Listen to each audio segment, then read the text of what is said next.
નમસ્કાર મિત્રો, આપ જોઈ રહ્યા છો પોલાદ ગુજરાત ન્યૂઝ। ઉમરા વિસ્તારમાં 2 વર્ષ પહેલા થયેલ ઘરફોડ ચોરીના વોન્ટેડ આરોપીને ઉત્તર પ્રદેશથી ઝડપી પાડતી સુરત શહેર ક્રાઇમ બ્રાન્ચ। સુરત શહેરના ઉમરા પોલીસ સ્ટેશન વિસ્તારમાં 2 વર્ષ પહેલા થયેલી ઘરફોડ ચોરીના ગુનામાં સંડોવાયેલા ફરાર આરોપીને સુરત શહેર ક્રાઇમ બ્રાન્ચે ઉત્તર પ્રદેશમાંથી ઝડપી પાડ્યો છે। પોલીસ કમિશનરના માર્ગદર્શન હેઠળ સુરત શહેર અને ક્રાઇમ બ્રાન્ચની ટીમ દ્વારા ફરાર આરોપીઓને પકડવા માટે વિશેષ અભિયાન હાથ ધરવામાં આવ્યું હતું।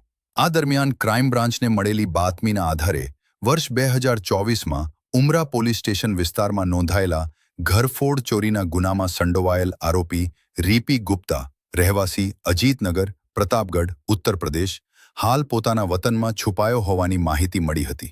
આ માહિતીના આધારે ક્રાઇમ બ્રાન્ચની ટીમ ઉત્તર પ્રદેશ પહોંચી અને તપાસ બાદ આરોપીને ઝડપી પાડ્યો હતો।